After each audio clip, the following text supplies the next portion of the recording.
अस्सलाम वालेकुम। मेरा नाम मोहम्मद आतिफ़ है और C plus plus programming video series का ये 12th लेक्चर है। आज के लेक्चर में हम फंक्शंस को डिस्कस करेंगे कि सी प्लस प्लस प्रोग्रामिंग में फंक्शंस क्या हैं और इनका यूज़ क्या है। ठीक है, अब हमें पता है कि फंक्शंस की भी फर्दर टाइप्स हैं। कुछ फंक्शंस हमने बिल्ट इन फंक्शंस पढ़े, जैसे कि हमने मैथ लाइब्रेरी के कुछ फंक्शंस पढ़े थे। ठीक है, अब वो फंक्शंस जो हैं वो बिल्ट इन है, जो कि सी प्लस प्लस ने खुद बनाकर हमें प्रोवाइड किए हैं। ठीक है, उन फंक्शन की मदद से हम अपना काम जो है वो इजीली परफॉर्म कर सकते हैं। अब इनके अलावा भी कुछ फंक्शन होते हैं जिनको हम कहते हैं user defined functions. User defined function mean कि जो यूज़र खुद डिफाइन करता है, ऐसे फंक्शन जो कि यूज़र खुद डिफाइन करे, that are called user defined function. ठीक है, हम आज के लेक्चर में हम इन यूज़र डिफाइंड फंक्शंस को डिस्कस करेंगे। ठीक है, अब यूज़र डिफाइंड फंक्शंस एक्चुअली है क्या? A function is a group of statement that together perform a task. एक फंक्शन जो है स्टेटमेंट का ग्रुप है, ग्रुप ऑफ स्टेटमेंट है। ठीक है, मल्टीपल स्टेटमेंट्स का एक ग्रुप है जो कि मिलकर एक टास्क जो है परफॉर्म करता है। ठीक है, कि मीन कि हमने कोई इंस्ट्रक्शन है जो हम एक अलग-अलग अपने मेन के अंदर काम करते थे, अब अगर फंक्शन के साथ करेंगे तो वो क्या होगा कि वो मल्टीपल स्टेटमेंट्स को कलेक्ट करेगा और उनको मिलाकर एक टास्क परफॉर्म करेगा और हमारा जो है ना वो रिक्वायर्ड रिजल्ट हमें प्रोवाइड करेगा। ठीक है, अब each function perform a specific task. अब हर फंक्शन जो होगा उसका एक स्पेसिफिक टास्क होगा। अब ये बिल्ट इन फंक्शंस की तरह नहीं है कि मीन कि अगर हमने मैथ लाइब्रेरी का एक फंक्शन यूज़ करना है, अगर उसी फंक्शन के थ्रू हमें कुछ और रिजल्ट चाहिए तो हम ऐसा नहीं कर सकते, हमें कुछ डिफरेंट फंक्शन चाहिए। तो इसी तरह हमें यहाँ भी यूज़र डिफाइंड फंक्शंस में हमें अपना जो स्पेसिफिक टास्क है वो परफॉर्म करने के लिए हर फंक्शन एक अलग-अलग उसके लिए चाहिए होगा। ठीक है, मीन कि हर काम करने के लिए एक अलग फंक्शन हमें यूज़ करना होगा। अब स्ट्रक्चर ऑफ फंक्शंस क्या है? ठीक है, कि फंक्शन का एक्चुअली स्ट्रक्चर क्या है, कैसे फंक्शन जो है ना वो बनता है। फंक्शंस की जो स्ट्रक्चर है, फंक्शन की जो कॉन्फ़िगरेशन है, उसमें दो चीज़ें आती हैं। एक फंक्शन डिक्लेरेशन आती है और दूसरी है फंक्शन डेफिनेशन। ठीक है, अब फंक्शन डिक्लेरेशन क्या है? अब function declaration tells the compiler about the functions name, return type and parameters. अब फंक्शन डिक्लेरेशन जो है वो एक्चुअली जो हम फंक्शन यूज़ कर रहे हैं ना उसका नाम बताएगी फंक्शन डिक्लेरेशन। दूसरी चीज़, अब वो फंक्शन किस टाइप का है। ठीक है, कि हम वो फंक्शन क्या इंटीजर के लिए यूज़ कर रहे हैं, क्या फ्लोट के लिए यूज़ कर रहे हैं, या स्ट्रिंग या चार किसके लिए यूज़ कर रहे हैं, वो रिटर्न टाइप उसकी बताएगी जो कि फंक्शन डिक्लेरेशन में बताते हैं। एंड थर्ड इज़ पैरामीटर्स, कि अब उस फंक्शन को हम कौन से पैरामीटर पास कर रहे हैं, मीन कि कौन सी वैल्यूज पास कर रहे हैं, या कोई वैल्यूज पास कर रहे हैं या नहीं पास कर रहे हैं, हमें उस ये भी फंक्शन डिक्लेरेशन में हमें बताना होता है। अब फंक्शन डिक्लेरेशन में हमने तीन चीज़ें पढ़ी, एक फंक्शन का नेम है, दूसरी है उसकी रिटर्न टाइप, वो फंक्शन किस टाइप का है, and third one is parameters. ठीक है, अब ये पैरामीटर डिपेंड करता है आपके जो ना वो फंक्शन पे कि आप जो ना किस टाइप का फंक्शन बना रहे हैं, उसमें ज़रूरी है या नहीं है। ठीक है, अब उसके बाद आ जाते हैं फंक्शन डेफिनेशन। फंक्शन डेफिनेशन वो है, आपने फंक्शन तो डिक्लेयर कर दिया लेकिन उस फंक्शन के अंदर आपने क्या काम करना है, क्या इंप्लीमेंटेशन है, उस फंक्शन ने क्या आपको जो ना रिक्वायर्ड रिजल्ट देना है, वो फंक्शन डेफिनेशन है। कि वो डिफाइन जो ना कर रहा है, वो चीज़ें डिफाइन कर रही हैं उस फंक्शन को, that is called function definition. A function definition provides the actual body of the function. ठीक है, कि वो फंक्शन डेफिनेशन जो है वो उस फंक्शन की एक्चुअल बॉडी जो हमें डिफाइन करती है या प्रोवाइड करती है। जैसे हम लूप में किया करते हैं या इफ एल्स में, कि यार इफ एल्स की वो डिक्लेरेशन होती थी और आगे हम ब्रैकेट्स लगा के उसकी बॉडी बनाते थे और उसके अंदर उसकी इंप्लीमेंटेशन करते थे। सिमिलरली फंक्शन में भी ऐसा ही होता है। ठीक है, उसके बाद हम पढ़ेंगे कि फंक्शन को डिक्लेयर कैसे करते हैं, डिफाइन कैसे करते हैं। ठीक है, अब फंक्शन को हमने डिफाइन कैसे करना है, पहले हम सबसे पहले लिखते हैं फंक्शन की रिटर्न टाइप। सबसे पहले हमने लिखना है कि वो फंक्शन किस टाइप का है। ठीक है, कि वो फंक्शन क्या जो ना किस टाइप का काम करेगा वो हमने पहले बताना है। अब इस सिनेरियो को थोड़ा सा अपने नेचुरल टाइप में भी समझिएगा कि हमने अगर कोई फंक्शन यूज़ करना है तो उसका पहले बताना होता है कि हमने कि यार वो फंक्शन किस टाइप के लिए है। ठीक है, इसी तरह यहाँ पे कि उस फंक्शन की हमने पहले बतानी है कि रिटर्न टाइप क्या है, कि मीन कि उसकी डेटा टाइप क्या है, वो फंक्शन किस टाइप का है, इंटीजर का है, फ्लोट के लिए है, डबल के लिए है, या किस टाइप के लिए है। ठीक है, अब ये बताने के बाद हमारा ये एक स्टेप हो गया। बस दूसरा स्टेप हमने करना है कि उस फंक्शन का नाम लिखना है। ठीक है, अब उस फंक्शन का क्या नाम होगा वो हमने यहाँ पे डिफाइन करना है। थर्ड जो है वो हमने पैरेंथेसिस डालनी है।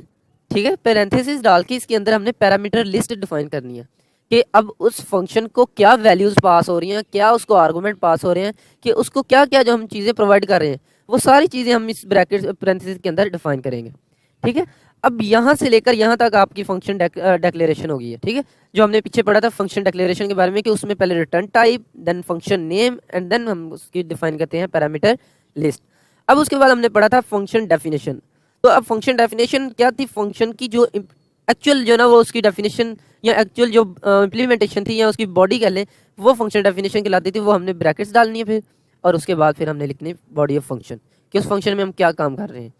ठीक है, कि सबसे पहले हमने लिखी return type, then function name, उसके बाद हमने पैरेंथेसिस डाल के पैरामीटर लिस्ट लिखनी है। अब पैरामीटर लिस्ट में ज़रूरी नहीं है कि पैरामीटर लिस्ट मस्ट है, अब ये ऑप्शनल है। फॉर एग्जांपल आप एक मैक्सिमम नंबर का जो ना वो प्रोग्राम लिख रहे हैं, अब उसमें मैक्सिमम नंबर के लिए आपको नंबर कोई चाहिए। ठीक है, इस फंक्शन के अंदर कोई नंबर चाहिए, तो आप जो मेन से इस फंक्शन को कुछ नंबर पास करेंगे। ठीक है, ए बी सी कुछ भी नंबर पास करेंगे आपको जो ना वो, क्योंकि आपने मैक्सिमम नंबर फाइंड करना है और मैक्सिमम नंबर रिटर्न करना है, तो आपको कोई पैरामीटर चाहिए, नंबर चाहिए। फॉर एग्जांपल अगर आपको कुछ भी नहीं करना, फॉर एग्जांपल आपको अपना नाम ही प्रिंट करवाना है, कुछ मैसेज डिस्प्ले करवाना, तो उसमें कोई पैरामीटर की ज़रूरत ही नहीं है। ठीक है, वो तो हमने जस्ट सी आउट कुछ करवाना, मैसेज डिस्प्ले करवाना, तो हम इसको पैरामीटर लिस्ट में कुछ नहीं लिखेंगे, हम आकर बॉडी के अंदर जस्ट वो मैसेज लिखेंगे एंड दैट इज। ठीक है, तो वो काम जो ना वो कंप्लीट हो जाएगा। ओके हो गया, अब डिफाइन फंक्शन हमारे कंप्लीट है। देन अब हमने पढ़ना है रिटर्न टाइप, जो हमने पढ़ी थी कि रिटर्न टाइप ये फंक्शन किया है, ये एक्चुअली क्या क्या हो सकती है। Return type can be any data type, कोई भी डेटा टाइप हो सकती है, चार हो सकती है, इंटीजर हो सकती है, फ्लोट एक्सेट्रा, कोई भी हो सकती है जो C++ में डिफाइंड है। ठीक है, if nothing to return from function we use return type void. अब वाइड क्या है, अब देखिए मैंने आपको बताया कि अगर आपने मैक्सिमम नंबर फाइंड करना है, तो मैक्सिमम नंबर फाइंड करने के लिए आपको कोई नंबर्स जो है वो फंक्शन को पास करने होंगे, एंड देन आपको कोई वो नंबर मैक्सिमम कैलकुलेट करके आपने फिर वो नंबर रिटर्न करना है मैक्सिमम। फाइन, अब उसके लिए तो आप इंटीजर यूज़ करेंगे, इंटीजर आपने डेटा टाइप यूज़ की और उसमें से आपने कुछ रिटर्न किया। ठीक है, अब एक सिनेरियो ये आता है कि आपने कुछ रिटर्न ही नहीं करना, आपने वही जो फंक्शन के अंदर ही सारा कुछ काम कर लेना है, फंक्शन से बाहर आपने कुछ भेजना ही नहीं है। ठीक है, कुछ रिटर्न ही नहीं करवाना, तो उसके लिए फिर भी कोई डेटा टाइप चाहिए, या कोई ऐसा जो ना वो हमें कीवर्ड चाहिए, या कोई ऐसी जो ना वो इसकी फंक्शन चाहिए कि जो यूज़ करके हम उसको रिटर्न टाइप ना करवा सके, उसकी कोई रिटर्न ना करवा सके वैल्यू। ठीक है, तो उसके लिए हम यूज़ करते हैं वाइड। अगर हम किसी फंक्शन के साथ वाइड लिख देना, तो वो फंक्शन कुछ भी रिटर्न नहीं कर सकता। ठीक है, कि अगर आप रिटर्न करने की कोशिश भी करेंगे तो कंपाइलर आपको एरर दे देगा।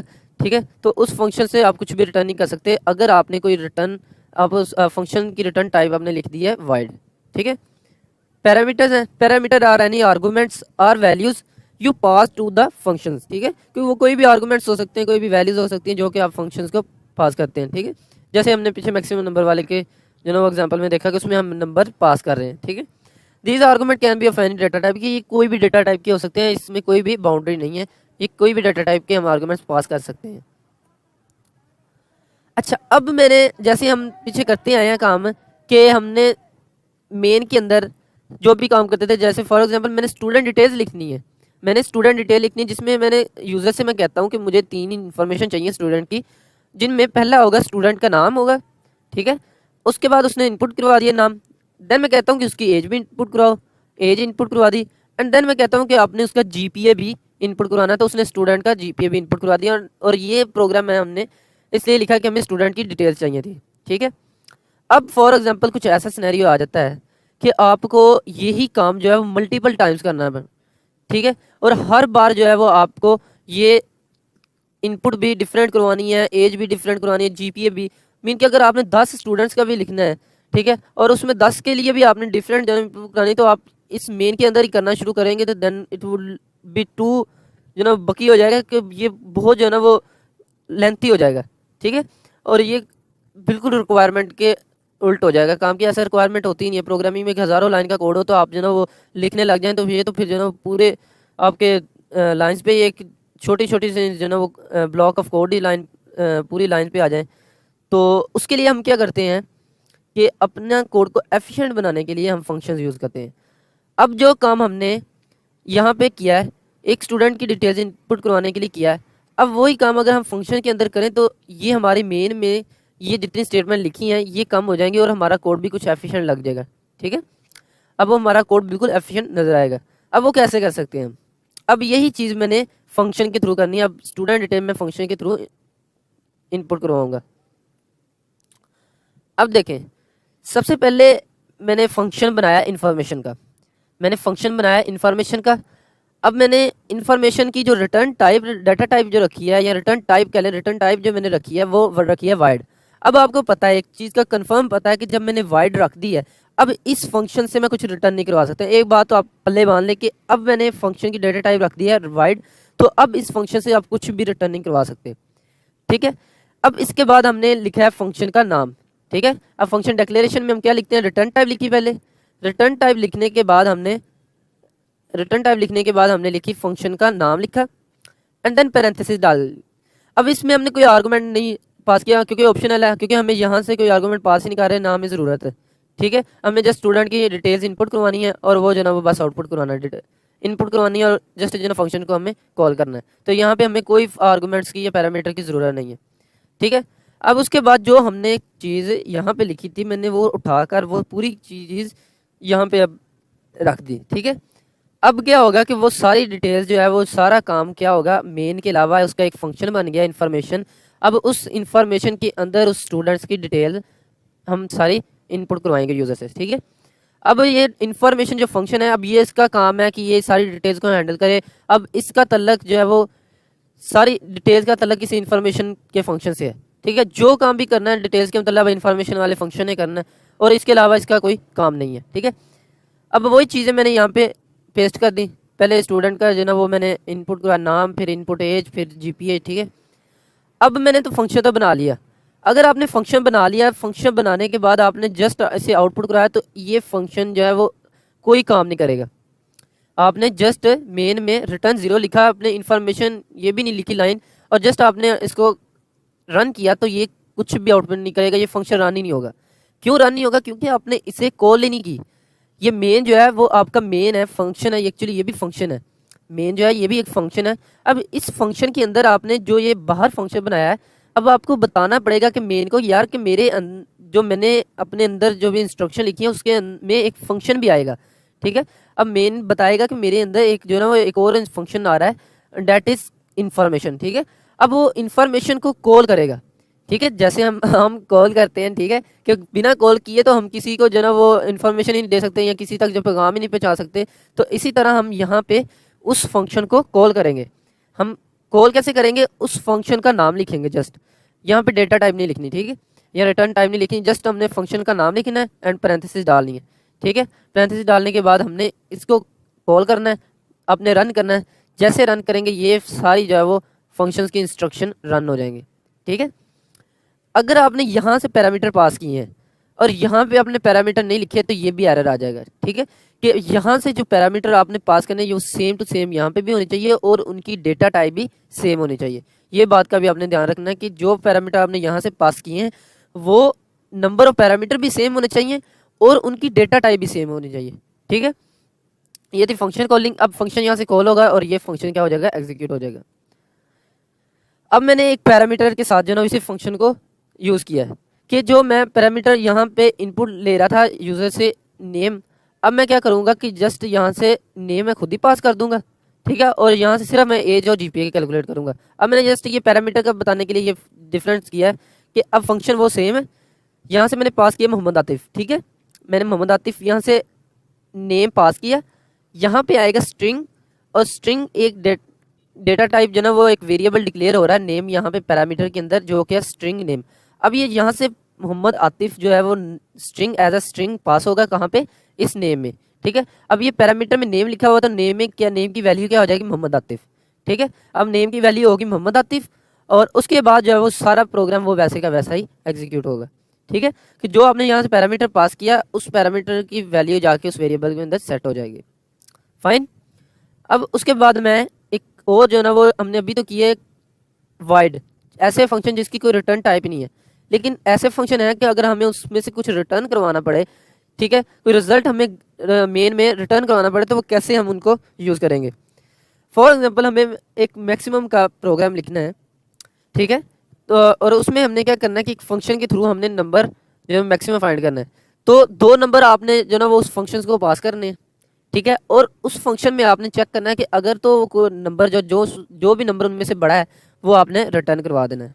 ठीक है, जो नंबर भी बड़ा है वो रिटर्न करवा देना। तो वो कैसे होगा, सबसे पहले हमने लिखा इंट। अब आपको पता है कि जैसे हमने वाइड लिखा था तो उसकी रिटर्न टाइप नहीं थी, अब हमने लिखा इंट तो इसकी कोई ना कोई रिटर्न टाइप होगी, और वो रिटर्न कैसी होगी, इंटीजर डेटा टाइप की, कि यहाँ से इंटीजर डेटा टाइप का रिजल्ट रिटर्न होगा। मीन के उस मेन के अंदर जहाँ पे फंक्शन कॉल होगा उसको वापस जाएगा इंटीजर डेटा टाइप का रिजल्ट। ठीक है, मैंने यहाँ से गेट मैक्सिमम ये फंक्शन है, कंफ्यूज नहीं होना। अब जस्ट मैक्स और इंट मैक्स को आप जो ना इग्नोर करें, अब इस पर जस्ट ध्यान दें। गेट मैक्सिमम नंबर है, फंक्शन है, इसको मैंने दो आर्गूमेंट पास किए, 1 और 2। 1 और 2 दो आर्गूमेंट मैंने पास किए, पैरामीटर पास किए। अब जो यहाँ पे मैंने फंक्शंस के अंदर पैरामीटर लिखे हैं, वेरिएबल डिक्लेयर करवाए हैं, जो भी आर्गूमेंट किए, इंटीजर ए इंटीजर बी, क्योंकि यहाँ से भी इंटर टाइप पास हो रही है तो वहाँ पे भी इंटीजर डिक्लेयर करवाने पड़ेंगे। तो ये मेरे पैरामीटर हो गए। अब यहाँ से जो पहला आर्गूमेंट होगा वो जाएगा ए को, पहला आर्गूमेंट ए को जाएगा, ए की वैल्यू हो जाएगी 1। दूसरा आर्गूमेंट जाएगा बी को और बी की वैल्यू हो जाएगी 2।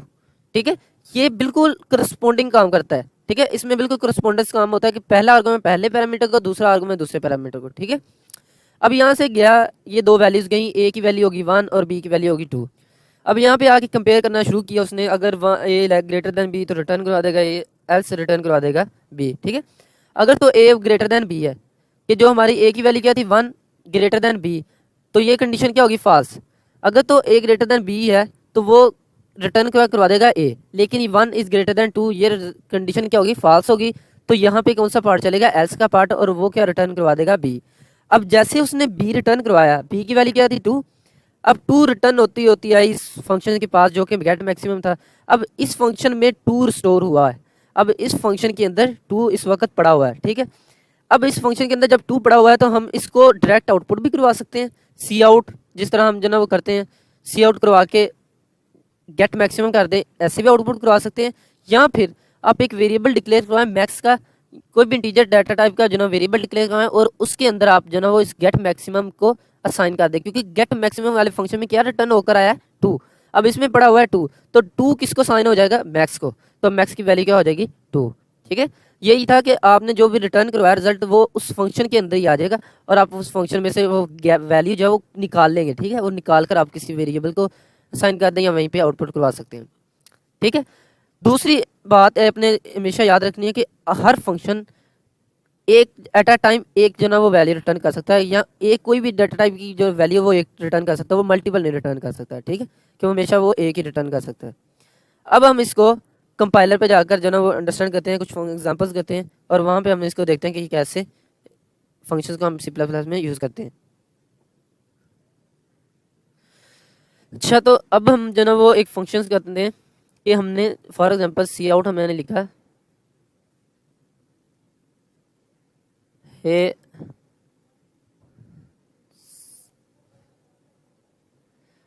Hello world. ठीक है, और मैंने जस्ट जो ना एक स्टेटमेंट जो मैंने आउटपुट करवाई है, and that is and L. ठीक है, आपको पता है आप इसको रन करेंगे तो रन करके आपके पास क्या रिजल्ट आएगा, वो हेलो वर्ल्ड शो हो जाएगा। ठीक है, वो शो हो गया।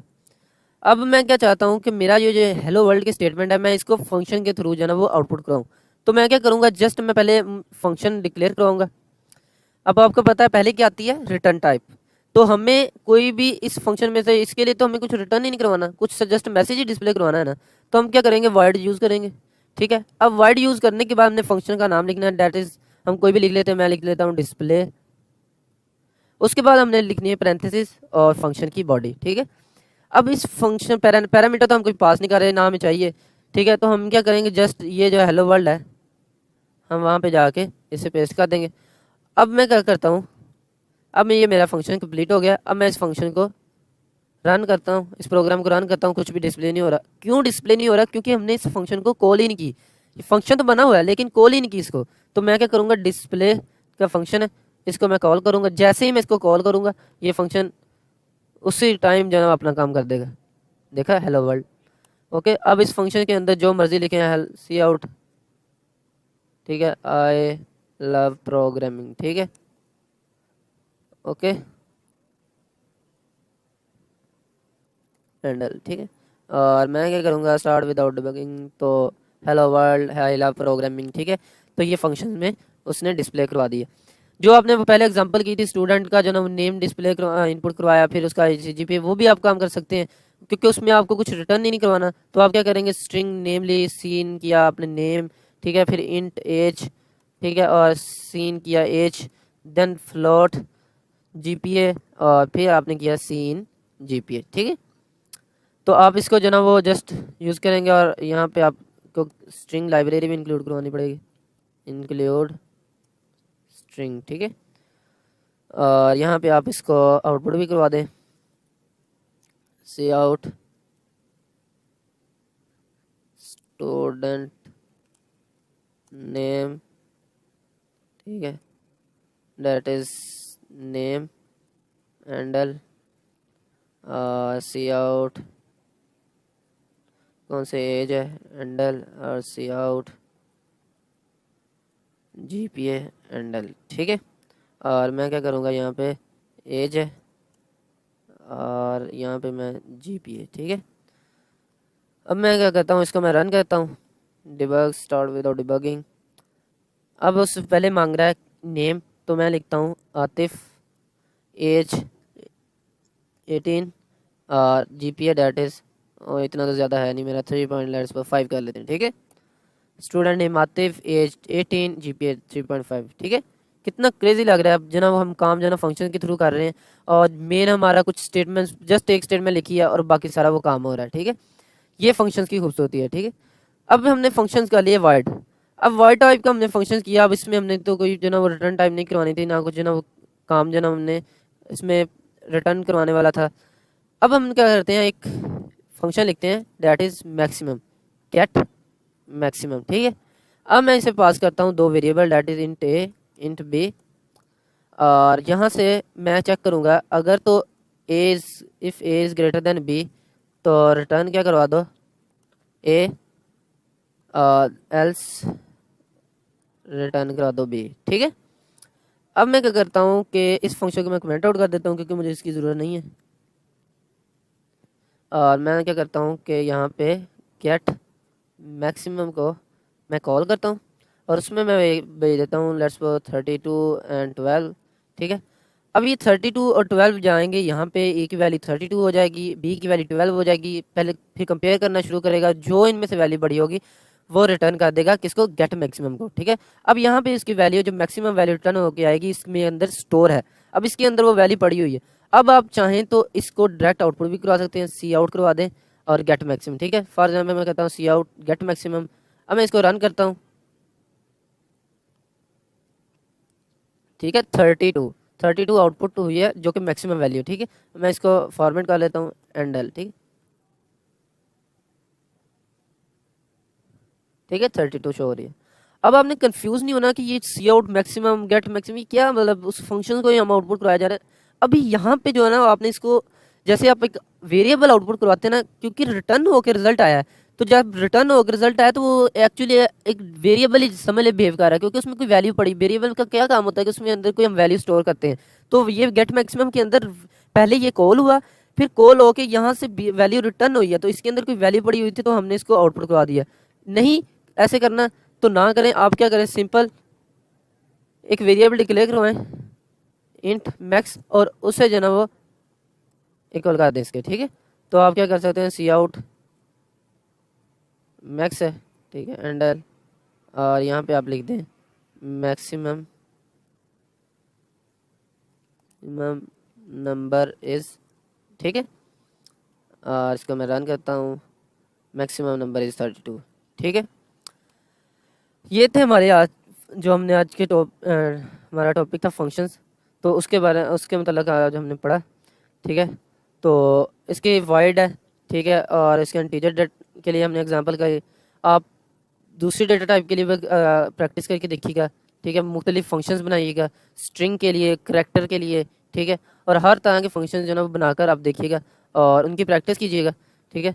होप सो कि आपको इसकी समझ आई होगी इंशाल्लाह। अगर कोई भी आपको प्रॉब्लम हो तो आप मुझे कमेंट कर सकते हैं, कोई भी मेल कर सकते हैं, ठीक है। आपको मैं इंशाल्लाह उसका फीडबैक दूंगा, ठीक है। तो इंशाल्लाह मिलते हैं नेक्स्ट लेक्चर में। ओके, खुदा हाफिज़।